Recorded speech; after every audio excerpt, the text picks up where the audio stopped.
Olá, graça e paz, tudo bom com você? Satisfação poder estar aqui mais uma vez e conversar com você para o nosso crescimento intelectual e também o nosso crescimento espiritual, o nosso crescimento teológico. Antes de começar o nosso vídeo, como sempre, eu quero pedir a você que se inscreva no nosso canal, nos ajuda a divulgar esses nossos vídeos. Aperta aí o sininho também para receber nossas notificações e dê o seu ok em nosso vídeo, tá certo? Eu quero hoje trabalhar com você, falar para você sobre o capítulo 1 da Confissão de Fé de Westminster. O capítulo 1 da Confissão de Fé de Westminster fala a respeito da Escritura Sagrada, a Palavra de Deus. Então, isso porque ela é a base de toda a doutrina da Confissão de Fé. Do capítulo 2 até o final da Confissão de Fé, tudo que é dito na Confissão de Fé é baseado na Escritura Sagrada. Então, o primeiro capítulo trata da Bíblia para nos mostrar qual é a visão que os teólogos de Westminster tinham a respeito da Bíblia e qual é a visão que nós reformados temos a respeito da Bíblia. Então, quando a gente lê o capítulo 1 da Confissão de Fé, esse capítulo, bem como toda a Bíblia, bem como toda a confissão, melhor dizendo, trata a Bíblia como Escritura Sagrada, Escritura, Palavra de Deus escrita ou simplesmente palavra. Esses termos que nós acabamos de mencionar são usados para se referir a todos os livros do Velho e do Novo Testamento, os quais foram dados por inspiração de Deus. Então, nós cristãos protestantes, sobretudo nós cristãos reformados, cremos, sem nenhuma sombra de dúvida, de que a Bíblia é um livro inspirado por Deus, consequentemente é um livro autoritativo, é um livro inerrante. É assim a nossa fé na Bíblia. A Bíblia é a palavra de Deus. Quanto ao fato de que ela é inspirada, ela própria traz uma doutrina a respeito de sua inspiração. Quando, por exemplo, o apóstolo Paulo, na sua segunda carta, Timóteo, capítulo 3, do 15 ao 17, fala assim: e que desde a infância sabes as sagradas letras que podem tornar-te sábio para a salvação pela fé em Jesus Cristo. Veja agora, toda escritura é inspirada por Deus e ela então é útil para o ensino, para a repreensão, para a correção, para a educação na justiça, a fim de que o homem de Deus seja perfeito e perfeitamente habilitado para toda boa obra. Então, note que o apóstolo Paulo diz para Timóteo: toda escritura é inspirada por Deus, toda ela vem da ação de Deus. O apóstolo Pedro também vai no mesmo caminho de Paulo, quando na segunda carta de Pedro, capítulo 1, versos 20 e 21, Pedro diz: sabendo primeiramente isto, o quê? Que nenhuma profecia da Escritura provém de particular elucidação, porque nunca jamais qualquer profecia foi dada por vontade humana. Entretanto, homens santos falaram da parte de Deus, movidos pelo Espírito Santo. Então, o nosso entendimento, o entendimento protestante, sobretudo o entendimento protestante reformado, é que a Bíblia é de fato a palavra de Deus. Ela foi escrita por homens, mas ela foi dada por Deus. A autoridade dela é a autoridade divina. Deus usou homens para escrever a sua palavra. Os ímpios, quando nos ouvem dizer que a Bíblia é a palavra de Deus, eles contestam que não é, porque ela foi escrita por homens. Mas se nós disséssemos que foram anjos que escreveram a Bíblia, eles também contestariam que nada, você está vendo que anjos não vieram para escrever nada. Então o ímpio é assim, qualquer argumento que a gente usar, qualquer explicação que a gente der, o ímpio vai arranjar algum assunto, alguma opinião, sei lá, vai arranjar alguma desculpa para não aceitar a nossa interpretação a respeito da Bíblia Sagrada. Então, a Confissão de Fé de Westminster só aceita como palavra de Deus os livros que estão no Velho e no Novo Testamento. Ela não aceita como palavra de Deus os chamados livros apócrifos, que são aqueles livros que estão na Igreja Católica, na Bíblia da Igreja Católica Romana. Então, a palavra apócrifo significa aquilo que é oculto, ou aquilo que é espúrio, aquilo que não é inspirado. Então, nós entendemos que aqueles livros que estão a mais na Bíblia da Igreja Católica são livros humanos, livros acrescidos à palavra de Deus, mas eles não fazem parte dos livros inspirados, autoritativos da palavra de Deus. Esses livros que estão na Igreja Católica que estão na Bíblia da Igreja Católica são Tobias, Sabedoria, Judite, Eclesiástico, Baruque, 1º e 2º Macabeus.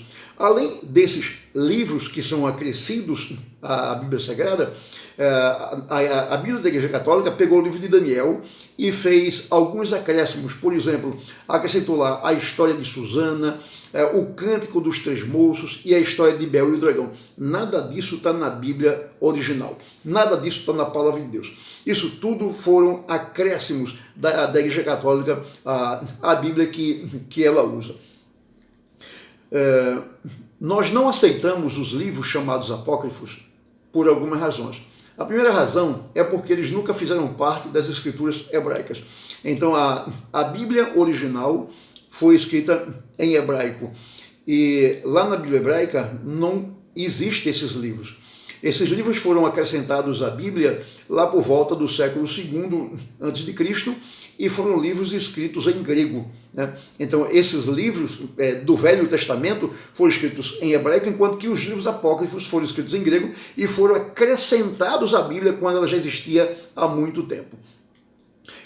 Os judeus que receberam a Bíblia, que receberam o Antigo Testamento, nunca reconheceram esses livros que foram acrescentados à Bíblia Sagrada. Uma segunda razão por que nós não aceitamos os chamados livros apócrifos é porque eles jamais foram citados por Jesus ou pelos apóstolos. Você leia o Novo Testamento e você vai ver que Jesus e os apóstolos citam constantemente o Antigo Testamento. Constantemente a gente vê assim o Novo Testamento dizer: isso aconteceu para que se cumpra isso que foi dito pelo profeta fulano de tal. Então o Novo Testamento está cheio de referências ao Antigo Testamento. Mas você não encontra no Novo Testamento nem Cristo e nem nenhum dos apóstolos citando qualquer passagem de Tobias, de Baruque, de Judite, de Macabeus. Você não vê Jesus nem os apóstolos citando nada disso. Então a gente entende que Jesus e os apóstolos não reconheceram também a autoridade desses livros e nós então também não reconhecemos a autoridade divina desses livros. Uma última razão que a gente pode dar porque a gente não aceita os livros que estão lá na Bíblia da Igreja Católica é porque eles jamais fizeram parte da lista dos livros canônicos feitos pela igreja, pelos pais da igreja. Ou seja, os pais da igreja jamais aceitaram esses livros também como canônicos. E veja, mesmo na Igreja Católica Romana, a autoridade desses livros não foi aceita pelos homens mais eruditos e piedosos até após a elaboração de um artigo de fé pelo Concílio de Trento no final do século XVI. Quer dizer, nem os homens mais piedosos e eruditos do catolicismo romano aceitaram esses livros. O Concílio de Trento, no século XVI, bateu o martelo e disse que esses livros eram tão inspirados quanto Gênesis, Salmos, e mesmo assim, homens eruditos e piedosos da Igreja Católica Romana não aceitaram esses livros como sendo inspirados por Deus. A Confissão de Fé de Westminster chama a nossa atenção para o fato de que a Escritura Sagrada foi dada à Igreja para ser a regra de fé e prática. Isto é, a vida da Igreja deve ser governada pelos ensinos da Escritura. O culto, a doutrina, a prática cristã, tudo tem de estar de acordo com a Bíblia, pois é na Bíblia que nós encontramos registrado todo o conselho de Deus para nós, né? Então, note que para nós, cristãos, protestantes reformados, nós não cremos que a Bíblia é apenas uma regra de fé e prática, havendo outras ao lado dela. Nós cremos que a Bíblia é a regra de fé e prática. Isso porque a Igreja Católica Romana, por exemplo, acredita na tradição como sendo regra de fé e prática. Acredita na Bíblia e também na tradição. E hoje o movimento pentecostal, por exemplo, também acredita na Bíblia como regra de fé e prática, mas também acredita como regra de fé e prática nos sonhos, nas profecias, nas línguas, nas revelações que alguém teve. Então, essas coisas servem de regra de fé e prática para o movimento pentecostal. Nós, cristãos reformados, não aceitamos os sonhos, não aceitamos as profecias, as línguas, não aceitamos as revelações como regra de fé e prática. Para nós, a única regra de fé e prática, a única autoridade em matéria de fé na nossa vida é a Bíblia Sagrada, a palavra de Deus e mais nada. A fé reformada afirma que as Escrituras Sagradas constituem-se numa completa regra de fé e prática, num manual completo de doutrinas, práticas eclesiásticas e vida cristã. Então, dizer que a Bíblia é uma regra completa de fé e prática significa dizer que a Bíblia é suficiente. Isto é, na Bíblia nós encontramos registrado tudo o que aprove a Deus revelar à igreja em matéria de fé e prática. Tudo o que o homem deve crer. E o que Deus requer do homem, nós encontramos na Bíblia. Então, o que é que Deus quer que eu faça? O que é que eu devo crer em Deus? Já está na Bíblia. Então, eu não preciso que ninguém venha me dar aqui uma revelação de Deus, venha dizer que teve um sonho comigo, ou que venha me dar uma profecia, ou falar comigo através de línguas, porque nós não cremos nisso. Nós cremos que tudo o que Deus quer dizer para nós, cremos que tudo o que nós devemos crer a respeito de Deus já está na Bíblia Sagrada. Então, na Bíblia, nós encontramos tudo o que devemos saber e tudo o que devemos fazer, a fim de que venhamos a ser salvos, vivamos de modo agradável a Deus, o sirvamos e o adoramos. Então, eu não preciso de uma revelação adicional. Eu não preciso de um ensino adicional, aquilo que está na Bíblia. Então, a Bíblia para nós é suficiente. Então nós levantamos a bandeira reformada do sola escritura, somente a Bíblia. Então a igreja deve se conduzir pela Bíblia. Eu, como cristão individual, devo me dirigir pela Bíblia e não por alguma coisa que alguém disse que viu sobre mim, alguma revelação que teve ou alguma profecia. Veja, quanto a essa questão da suficiência da Bíblia, porque nela nós encontramos tudo que nós devemos crer em Deus e tudo que Ele quer que nós façamos, quanto a isso, João capítulo 20, versos 30 e 31, diz assim: na verdade, Jesus fez diante dos discípulos muitos outros sinais que não estão escritos na Bíblia, neste livro, na Bíblia.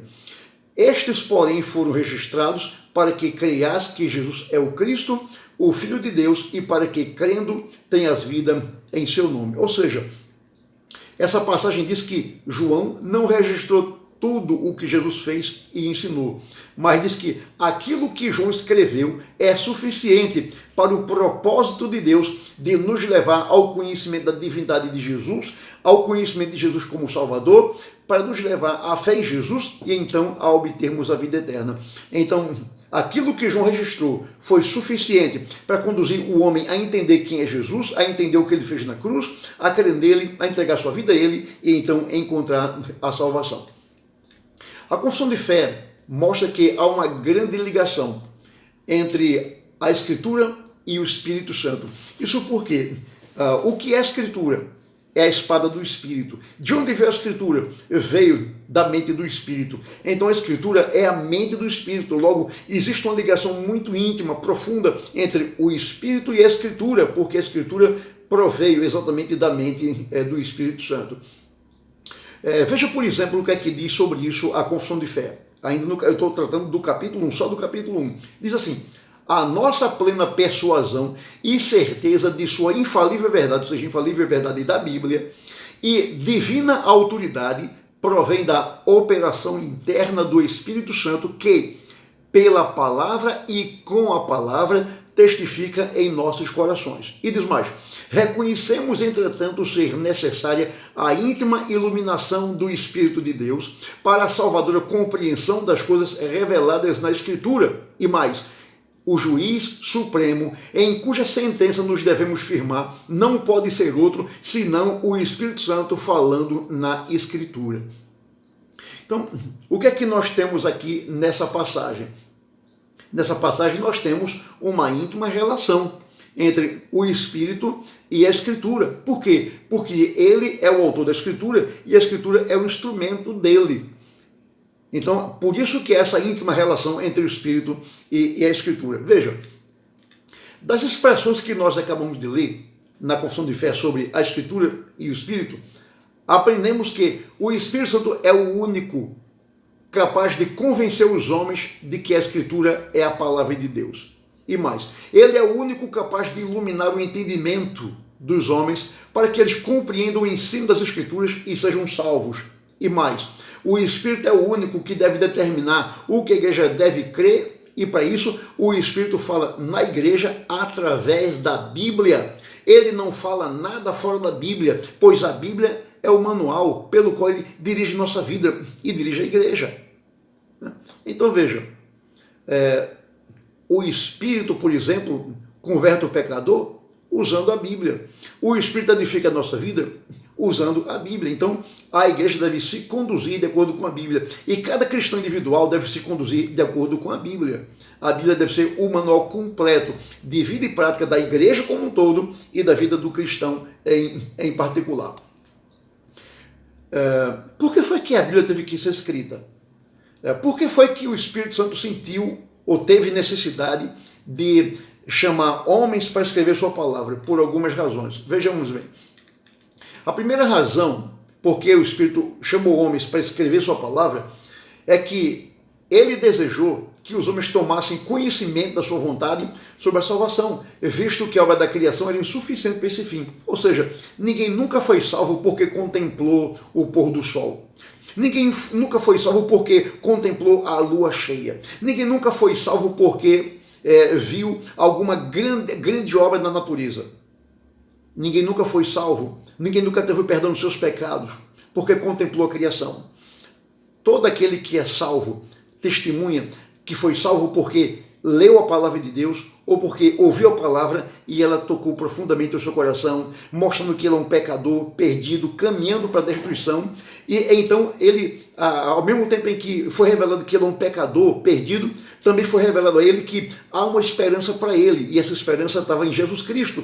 E então o Espírito Santo se utilizou daquilo que ele leu, ouviu na palavra, e iluminou o coração dele, renovou a vontade dele, transformou seu coração, e ele entregou sua vida a Jesus Cristo. Então, a obra da criação é insuficiente para mostrar que nós somos pecadores e que nós necessitamos de Jesus Cristo. Daí, então, Deus teve a necessidade de escrever a Bíblia para nos mostrar de forma mais clara essa realidade em nossa vida. Em segundo lugar, Deus mandou escrever a Bíblia para melhor preservar e propagar a verdade de Deus. Você já viu falar na brincadeira do telefone sem fio, né? Então você tem aqui várias pessoas, você conta uma história ao pé do ouvido de uma pessoa e essa história ela é contada de ouvido em ouvido. Quando a história volta ao seu ouvido, então ela está modificada.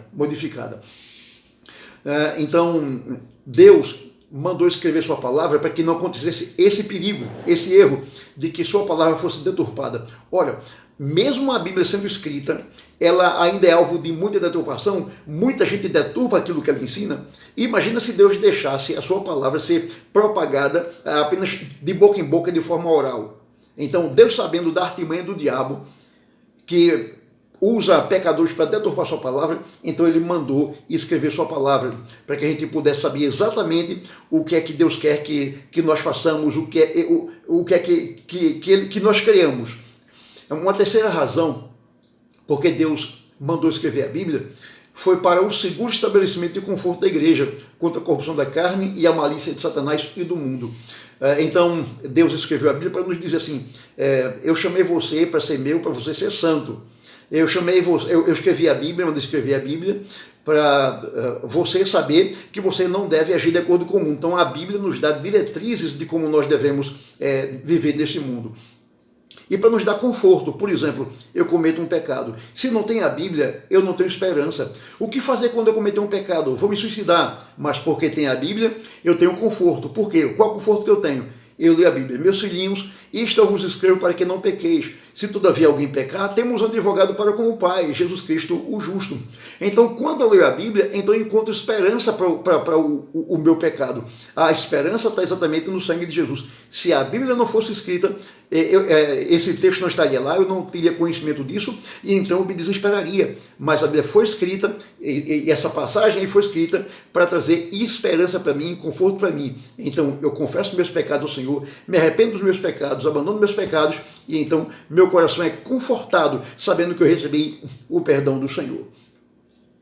Deus antigamente, antes de escrever a Bíblia, ele se revelava de várias formas. Deus se revelava através de sonhos, de visões, de línguas, de profecias, etc.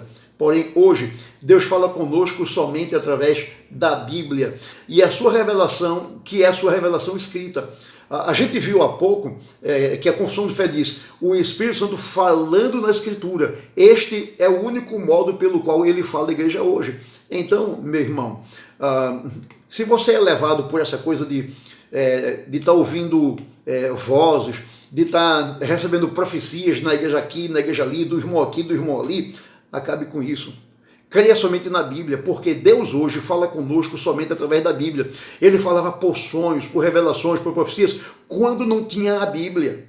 Quando ele nos deu a Bíblia, ele parou de falar dessa forma. Ele fala com você hoje somente através da Bíblia. Ele não fala com você hoje de outra forma, somente através da Bíblia, que é a sua palavra, que é o seu manual, que diz a você o que você deve fazer e o que você deve crer. A sua consciência deve estar cativa à Escritura, e não aquilo que alguém disse para você, a profecia que alguém lhe disse, o sonho que alguém disse que teve com você. Sua consciência tem que estar cativa à Bíblia e ao Espírito Santo, e não a essas profecias que estão dando por aí.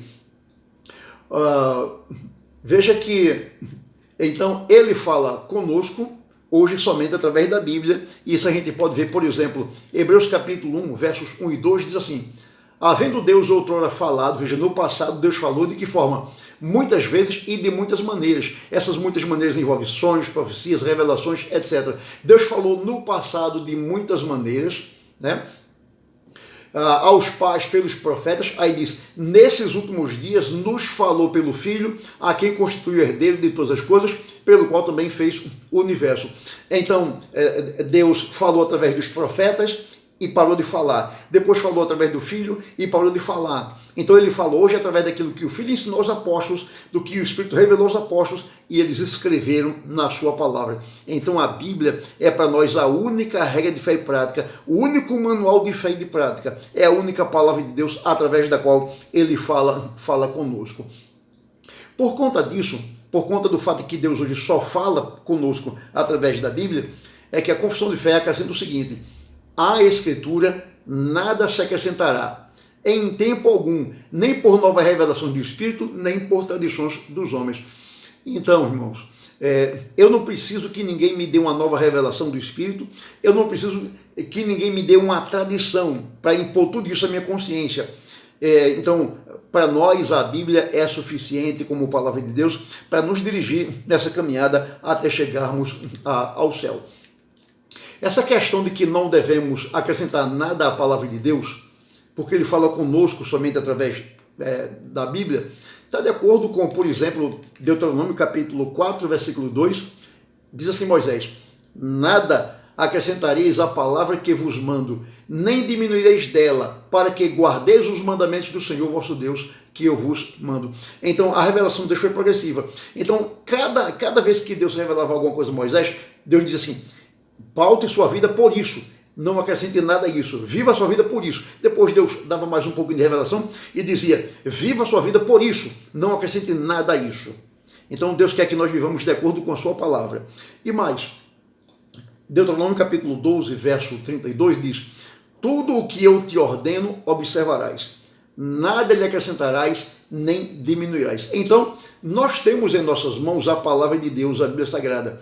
A Bíblia é o nosso manual completo de regra de fé e prática. Portanto, meu irmão, não permita que ninguém acrescente nada a este livro na sua vida. Que ninguém lhe diga nada que não esteja registrado nesse livro. Que sua fé esteja apenas na Bíblia, que sua confiança esteja apenas na Bíblia e não em coisas que alguém tem falado para você. Cuidado com essas coisas, com esses sonhos, essas revelações, essas profecias que nós temos por aí. Um certo cristão ingênuo pegou sua Bíblia, abriu aqui na primeira capa e então ele escreveu aqui, não importa o que a Bíblia diz, eu tive uma experiência. Então esse é um cristão que está disposto a deixar a Bíblia de lado e seguir os sonhos, profecias, revelações de quem quer que seja. Fazendo isso ele correrá um grande perigo espiritual, porque ele poderá estar dando ouvidos a espíritos que não é o Espírito de Deus.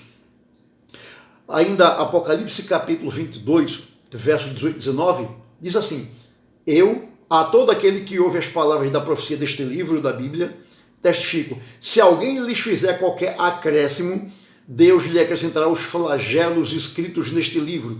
E se alguém tirar qualquer coisa das palavras do livro desta profecia, Deus tirará a sua parte da árvore da vida, da cidade santa e das coisas que se acham escritas neste livro.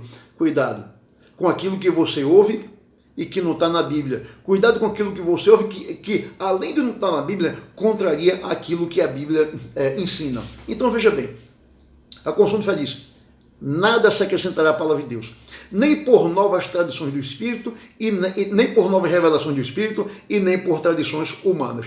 Então raciocine comigo. Se as novas revelações e as tradições concordam com aquilo que a Bíblia ensina, então elas são desnecessárias. Porque aquilo que é tradição ou revelação nova, veio me dizer, já está na Bíblia. Então qual o valor dessa nova revelação ou dessa tradição? E se a tradição e as novas revelações discordam daquilo que a Bíblia ensina, elas perdem todo o valor, pois elas não podem anular a palavra de Deus. O que deve prevalecer para nós, em todos os casos, é a palavra inspirada e escrita de Deus. Portanto, irmão,